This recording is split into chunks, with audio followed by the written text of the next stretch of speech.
بسم اللہ الرحمن الرحیم۔ السلام علیکم۔ 7 سوال میں آپ سبھی کا تہہ دل سے استقبال ہے۔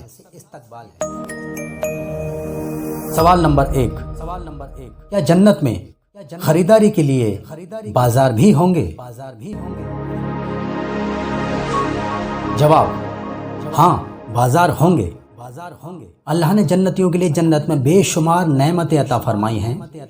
انہی نعمتوں میں سے ایک نعمت یہ بھی ہے کہ جنت میں خریداری کے لیے بازار ہوں گے، لیکن یہ بازار ہفتے میں ایک دن یعنی صرف جمعے کے دن لگیں گے، جن میں تمام مسلمان بازار میں خریداری کے لیے جایا کریں گے، لیکن جنت کے بازار میں عورتوں کو جانے کی اجازت نہیں ہوگی۔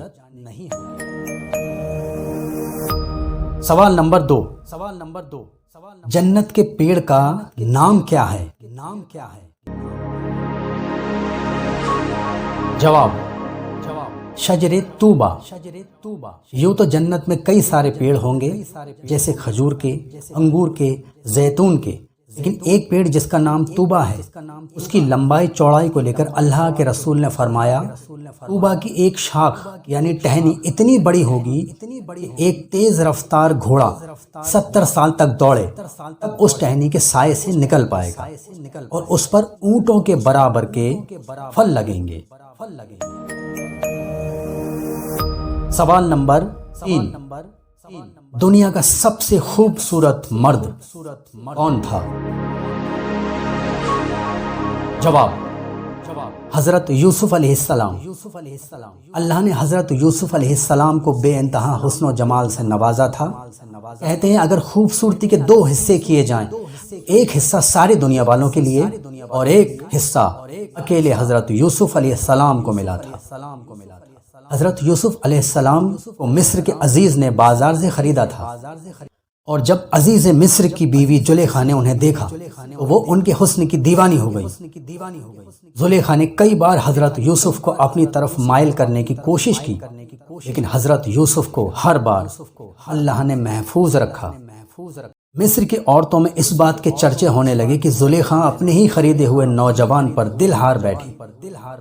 کچھ سوچ کر زلیخا نے مصر کی عورتوں کو دعوت پر بلایا، ان سب کو قطار میں بٹھا کر ان کے ہاتھ میں پھل اور پھل کاٹنے کے لیے ایک چھری دے دی۔ اس کے بعد زلیخا نے حضرت یوسف علیہ السلام کو بلایا، اور جیسے ہی مصر کی عورتوں کی نظر حضرت یوسف علیہ السلام پر پڑی، ساری عورتیں ان کی خوبصورتی میں اتنی کھو گئیں کہ ان سب نے پھل کی جگہ اپنی انگلیاں کاٹ لی، اور انہیں خود بھی خبر نہ ہوئی۔ اب زلیخا نے کہا، یہ وہی ہیں جس کا تم مجھے تانا دیا کرتی تھی۔ جب تم نے ایک جھلک دیکھ کر اپنے ہاتھ کی انگلیاں کاٹ لی تو سوچو میں ہر دن انہیں اپنے سامنے دیکھ کر خود کو کیسے روک پاتی ہوں گی۔ حالانکہ اللہ نے زلیخا کی یہ خواہش جلد ہی پوری کر دی، اور ان کا نکاح حضرت یوسف علیہ السلام سے ہو گیا۔ سوال نمبر 4، اللہ جانوروں کو جنت دے گا یا دوزخ؟ جواب: قیامت کے دن چوپایوں کو اٹھایا جائے گا اور انہیں ایک دوسرے سے بدلہ دیا جائے گا۔ اگر سینگ والے نے بے سینگ والے کو مارا ہوگا تو اسے بدلہ دیا جائے گا، اور جب سب کا بدلہ پورا ہو جائے گا اس کے بعد ان سب کو خاک کر دیا جائے گا، نہ انہیں جنت ملے گی نہ دوزخ۔ یہ سب دیکھ کر کافر تمنا کریں گے کہ کاش ہم بھی اسی طرح خاک کر دیے جاتے۔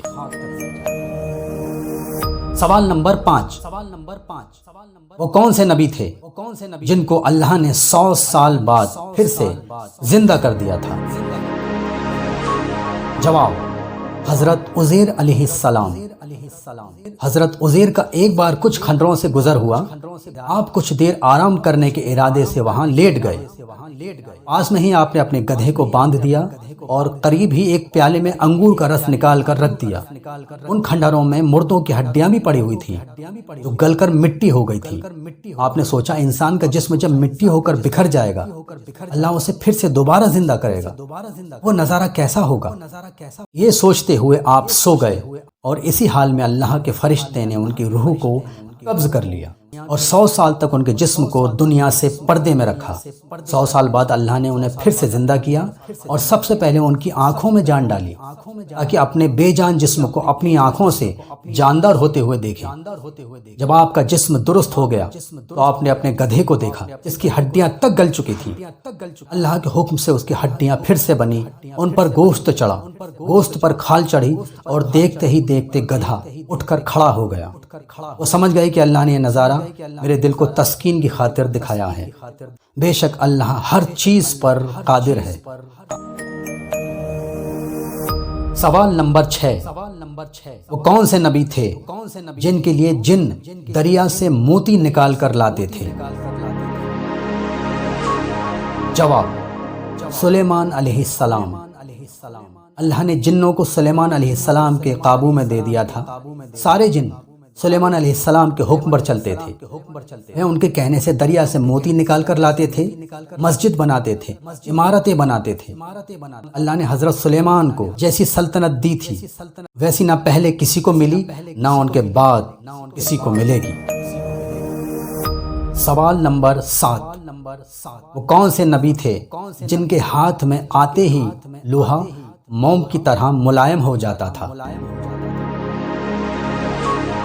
جواب، حضرت داؤد علیہ السلام۔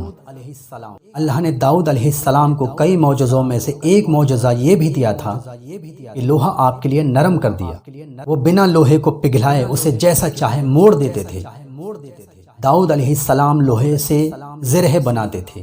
زرہ لوہے کے اس لباس کو کہتے ہیں جو جنگ کے وقت پہنا جاتا ہے۔ وہ داؤد علیہ السلام ہی ہیں جنہوں نے دنیا کی پہلی زرہ بنائی تھی۔ سبھی حضرات ویڈیو کو لائک، شیئر اور چینل کو سبسکرائب ضرور کریں۔ خدا حافظ۔